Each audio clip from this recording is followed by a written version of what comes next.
This edition of In the Van is brought to you by our subscribers at Substack. If you wish to join them, go to forgeandanvil.substack.com. We appreciate your support. Good morning, everyone. Sorry for the lack of In the Vans this week.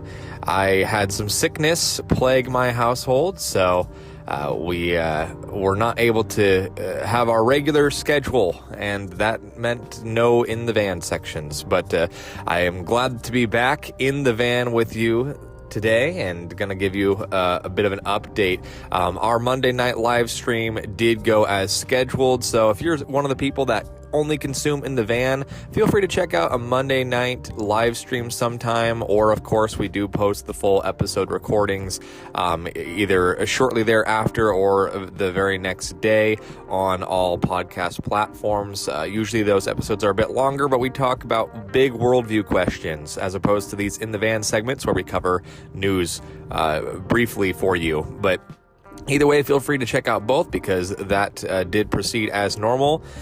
Also, be sure to check out the writing that I put out all about Paul Vaughn. Yesterday, I mostly just linked to some other resources since I was strapped for time. But Paul Vaughn's story is extremely important, and I recommend checking it out. You can also watch the episode I did surrounding abortion on In the Van, and it covers a bit of Paul's story as well. I am going to be posting a subscriber-only video tomorrow, a subscriber-only edition of In the Van, I should say, and I did post one last week as well with Haley Kennington talking all about Disease X, so be sure to check that out as well. All right, that's my whole laundry list for today. I'm trying to keep it brief as always so we can get straight into the news. So unfortunately, more bad news. Most news is bad news, though, these days.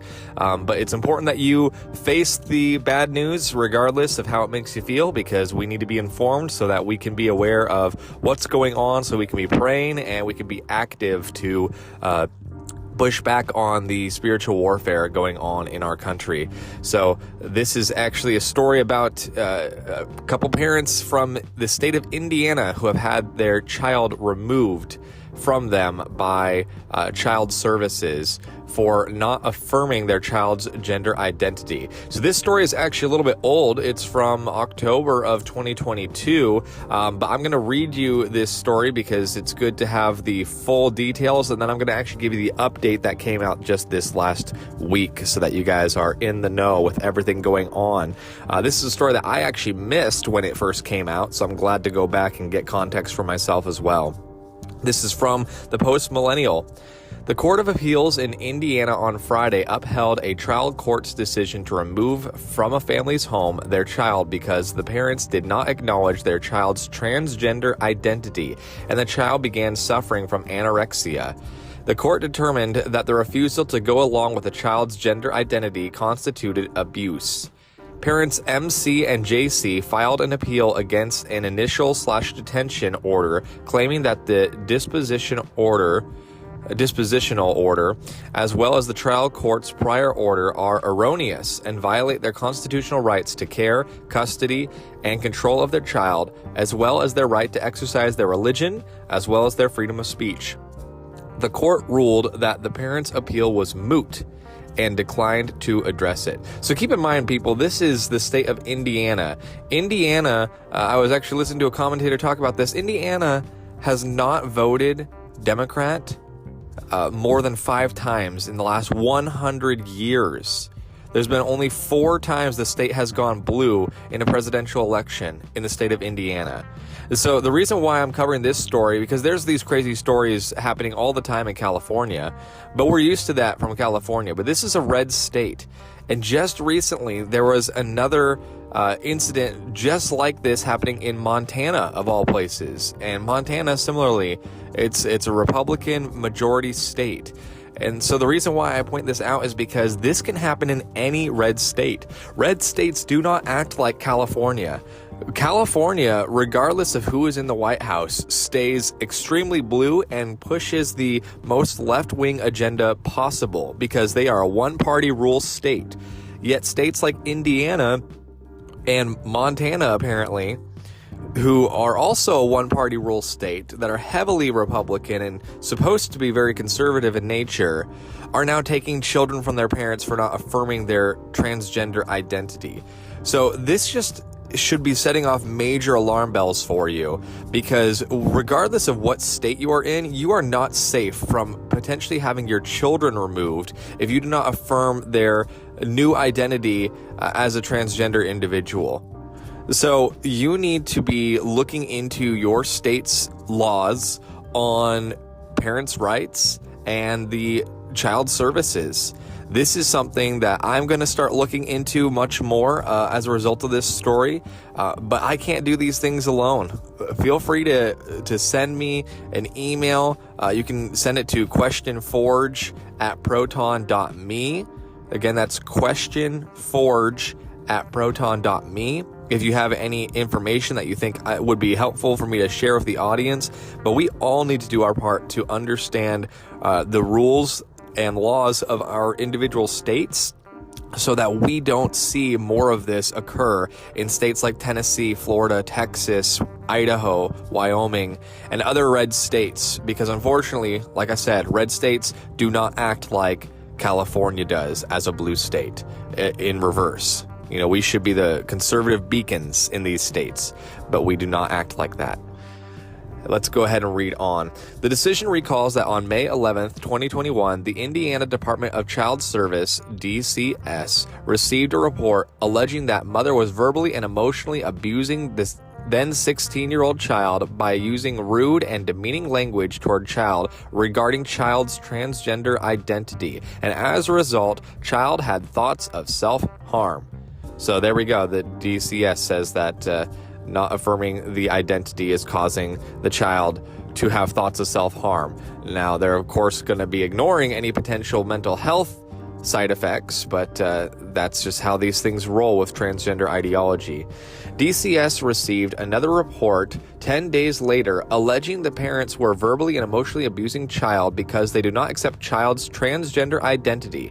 The abuse was getting worse and the parents were being mean to the child due to child's transgender identity.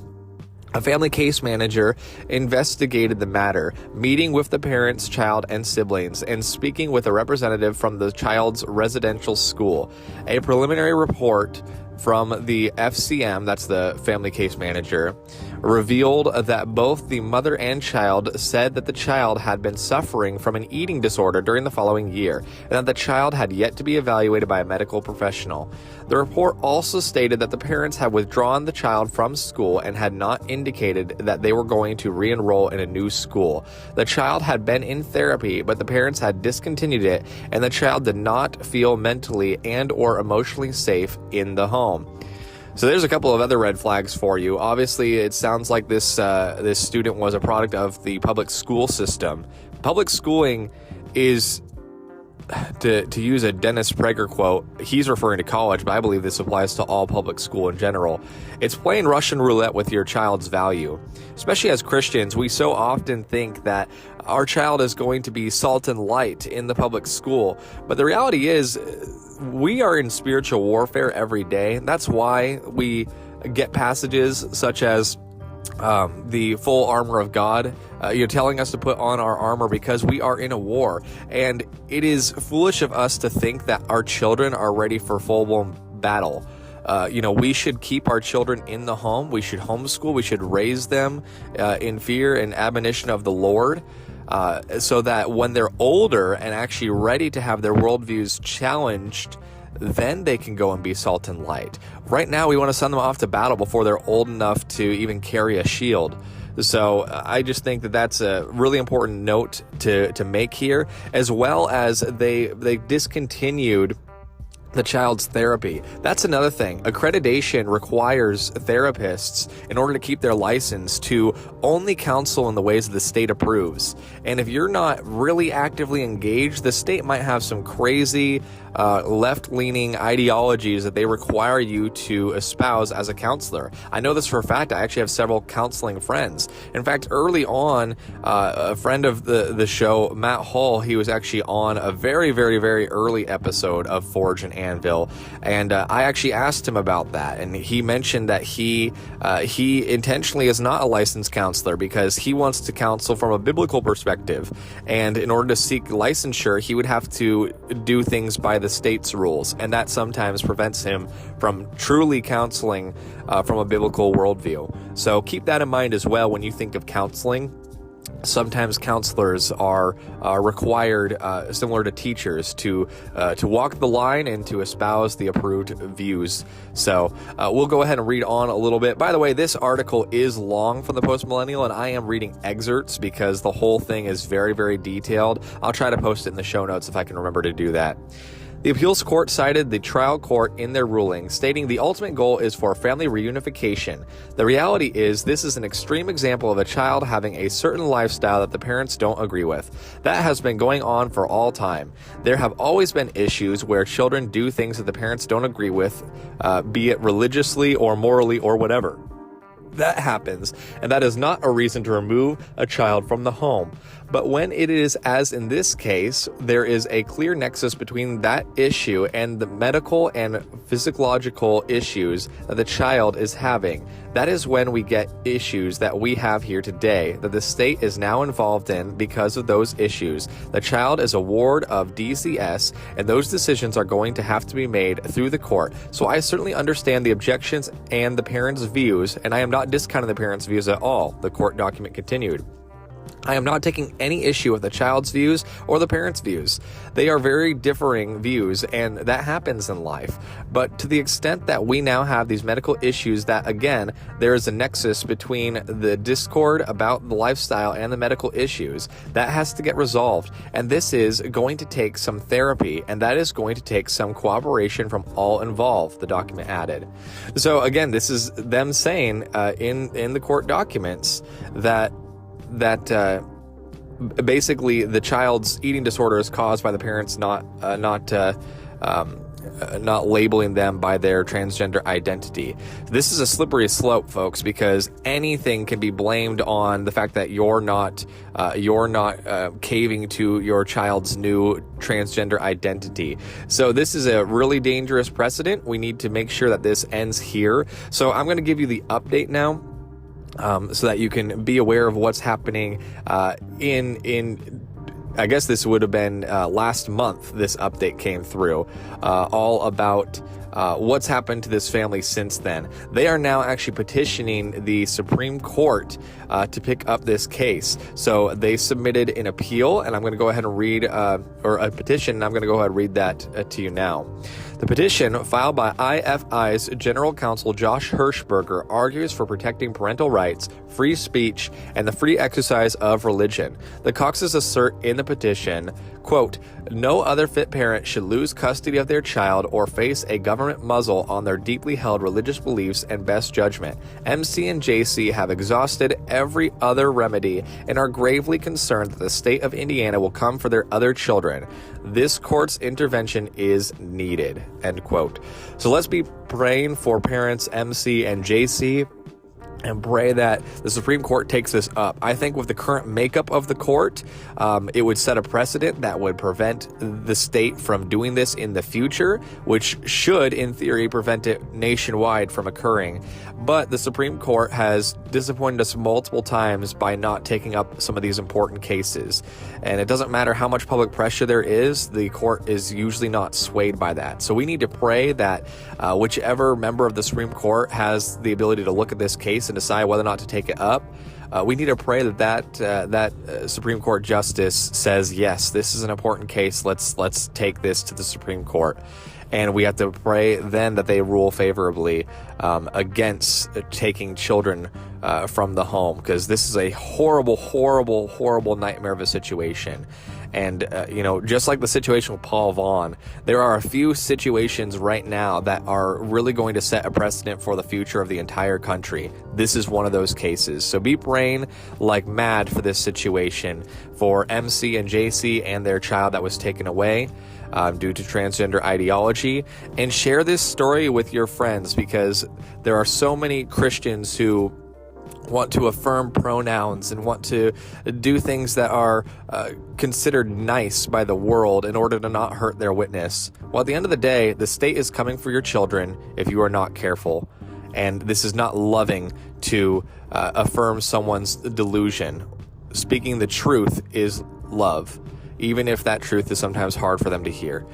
Anyways, guys, that's all I have for you today. I will be posting a subscriber-only edition tomorrow. Be sure to check that out and go to our Substack, forgeandanvil.substack.com. If you wish to be a subscriber, there's a free version. You can get a lot of free content, free writings, and free episodes of the show. Our podcast is all in one neat place on our Substack, and you can also do a paid version, and the payment just basically helps make this show better. It helps keeps the lights on, so to speak. So thanks again, guys. Have an amazing day.